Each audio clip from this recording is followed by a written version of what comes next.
दहेज, समाज क्या कहेगा। हमें तो आपकी बच्ची पसंद आ गई है। हमारे लड़के की कद काठी के हिसाब से देखे तो दोनों की जोड़ी बहुत अच्छी लगेगी। जैसा आप सही समझे। बेटा योगेश, तुम दोनों को अगर टाइम चाहिए तो आपस में अकेले में कुछ बात कर सकते हो। हम बाहर चले जाते हैं। जी पिताजी, जैसा आप कहें। योगेश और सविता को अकेले वक्त देकर सब वहां से चले जाते हैं। चाय कैसी लगी? चाय भी अच्छी लगी और आप भी। सच में? हाँ, मैंने तो फोटो देख के ही हाँ बोल दिया था।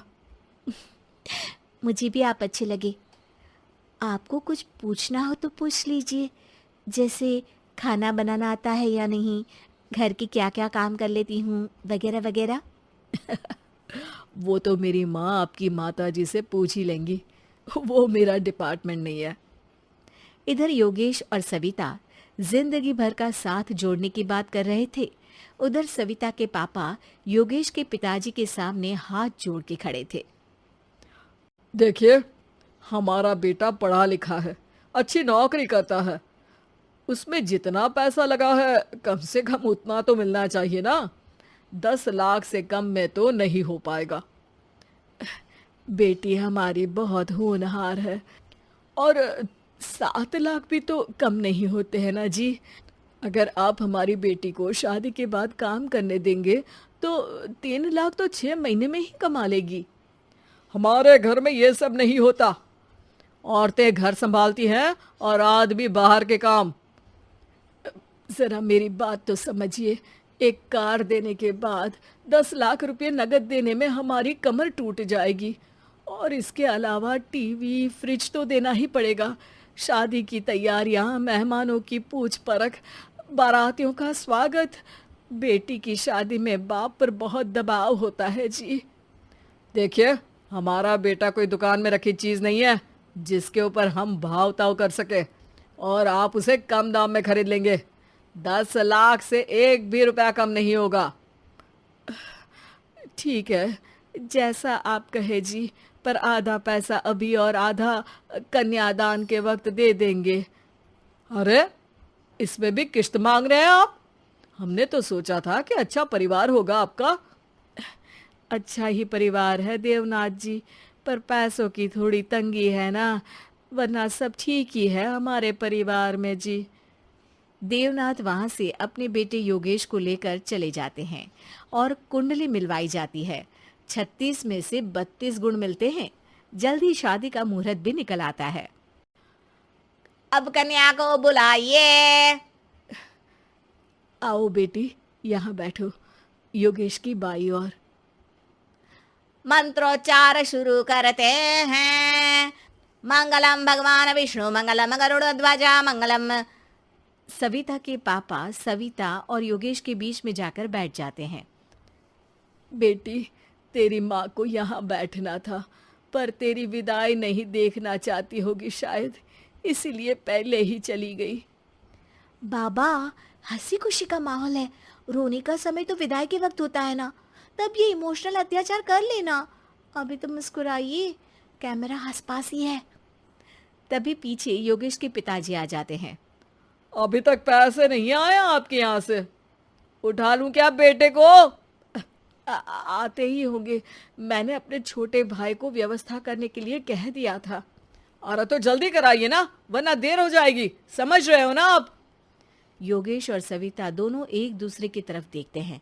सविता चाहती है कि योगेश कुछ बोले, पर योगेश अपना मुंह दूसरी तरफ फेर लेता है। पापा, कितने पैसे की बात की है आपने? अरे बेटी, तुझे इससे क्या मतलब? मेरी डील की है ना, तो मुझे तो पता ही होना चाहिए। कन्यादान की विधि शुरू करेंगे।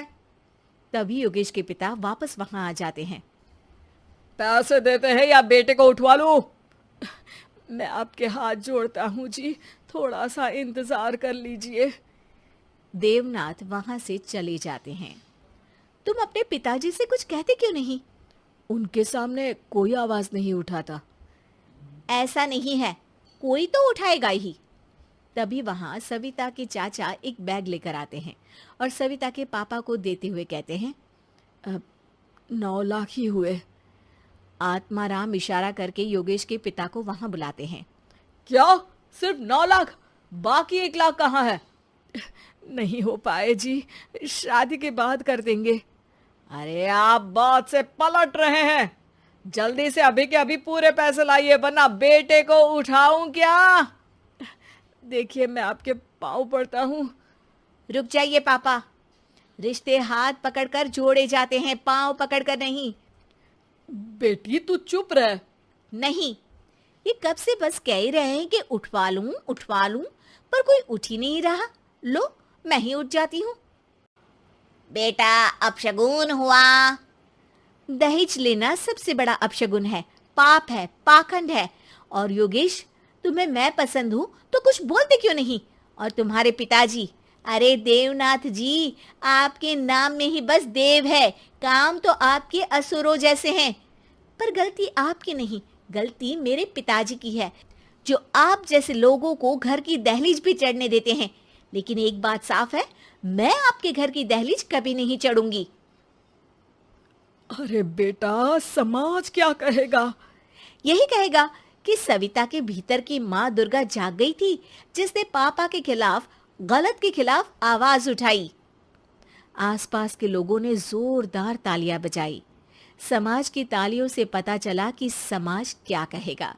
समाज ने सविता की बात को स्वीकार भी किया और उसको अपने सर आंखों पर भी बिठा लिया। सविता के पिता में हिम्मत जागी और उन्होंने कहा, देवनाथ जी, आप कह रहे थे ना बेटे को उठा लूं क्या? उठा लीजिए। हमारी बेटी को आपका लड़का पसंद नहीं है और हमें आप